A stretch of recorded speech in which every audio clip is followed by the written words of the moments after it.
For many automakers, the US market is the ultimate prize, a promised land of billion-dollar profits and global prestige. In the 1980s, brands like Acura, Lexus, and Infiniti were born. Luxury divisions of Honda, Toyota, and Nissan, made specifically for America. But few people know that the first car maker to launch a brand exclusively for the US wasn't Japanese. It was Ford. Their weapon of choice? The Merkur XR4Ti, a turbocharged European import meant to take on BMW. What followed was a spectacular failure, and the seeds of that failure were sown by Ford itself. This is the story of Merkur, the car that had everything except a real chance.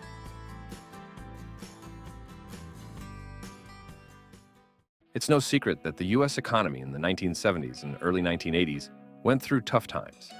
Stagflation, the oil crises of 1973 and 1979, followed by a recession in the early 80s and the Federal Reserve's harsh interest rate policies.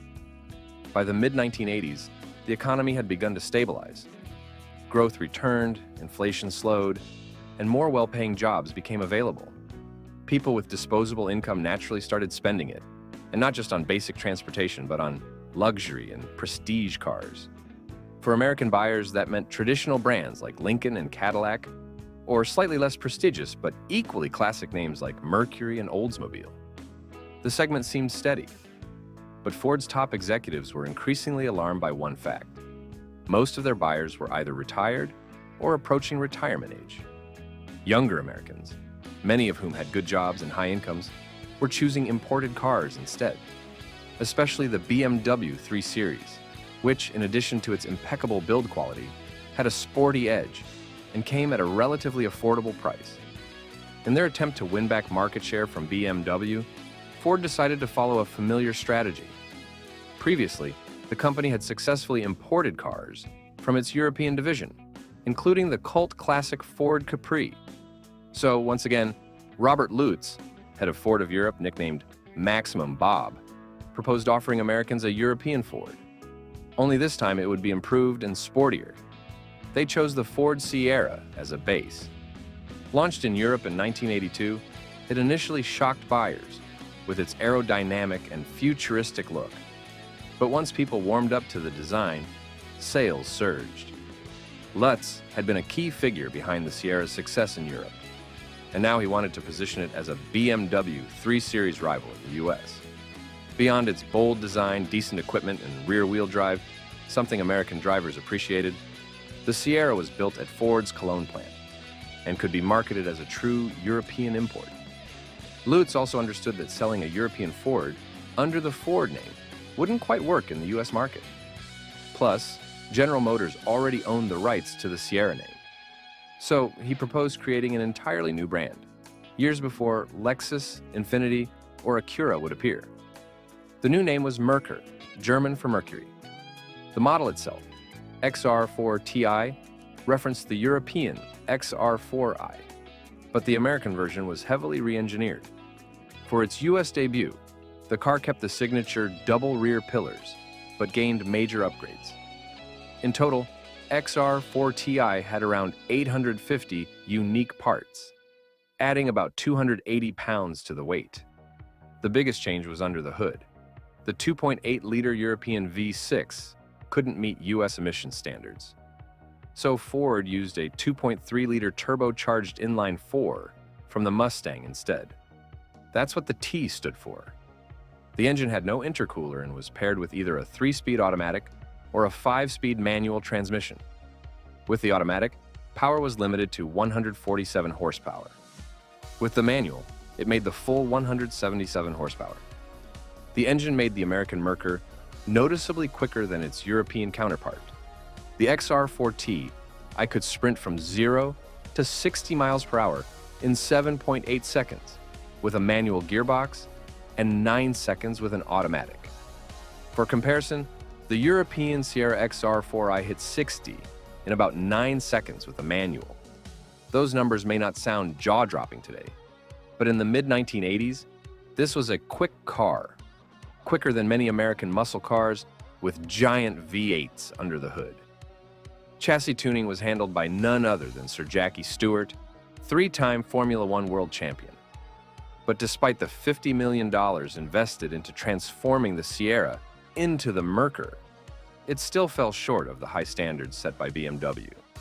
For example, it retained rear drum brakes, the base trim was underwhelming for a premium car, and the engine, and while powerful, was loud and vibrated heavily at high RPMs. As AutoWeek put it, its luxury pretensions were undermined by the engine's rough manners and the inherently mass-market nature of the hatchback. Yet even in the same article, AutoWeek predicted a bright future for the car. But before that future could materialize, there was one big question left. Who would actually sell the Merkur in the United States?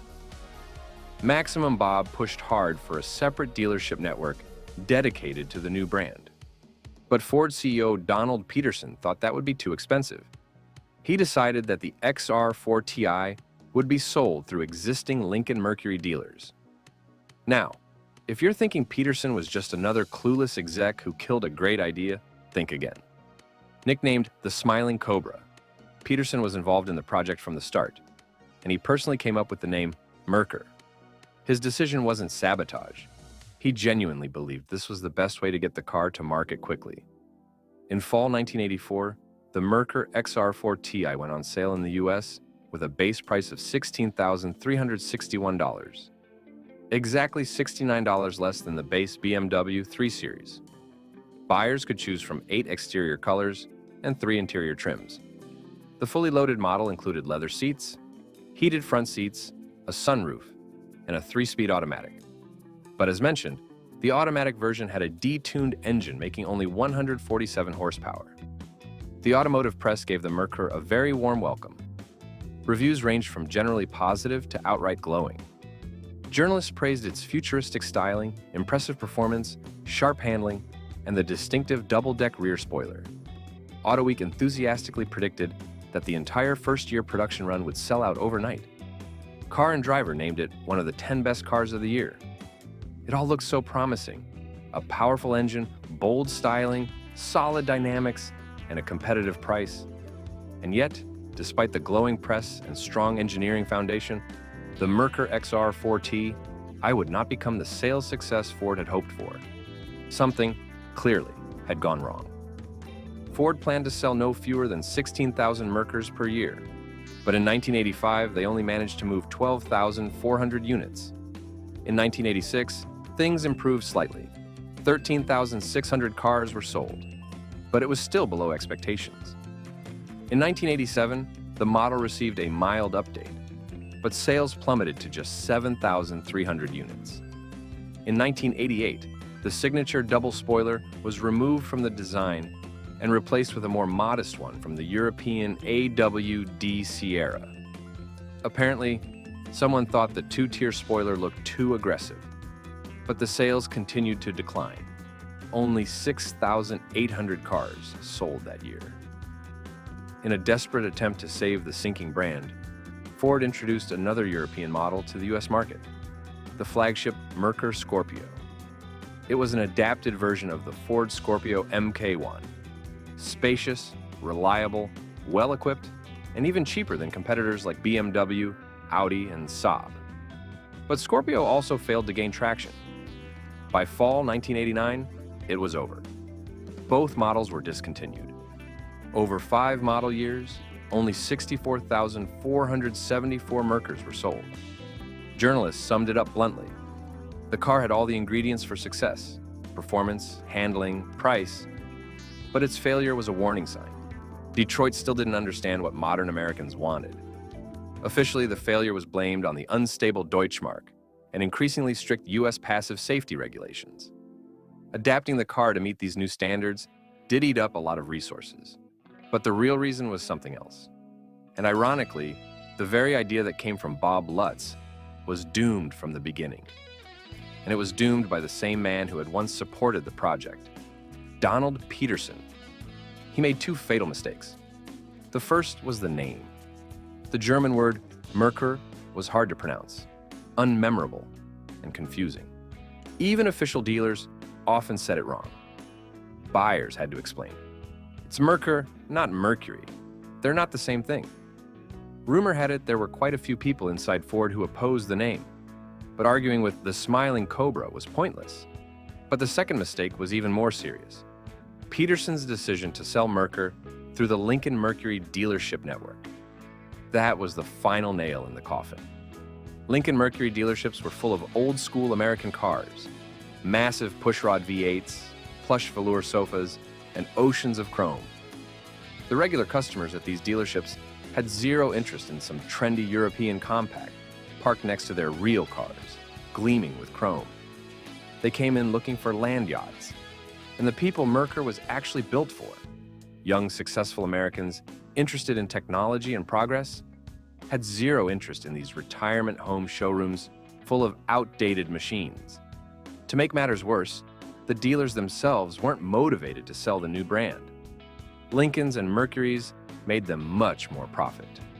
Merkurs were shoved into a corner of the showroom, and the salesmen, the same ones who'd spent decades telling their loyal customers that a good car must be big, heavy, and American, simply had no idea how to sell a compact European sport hatchback.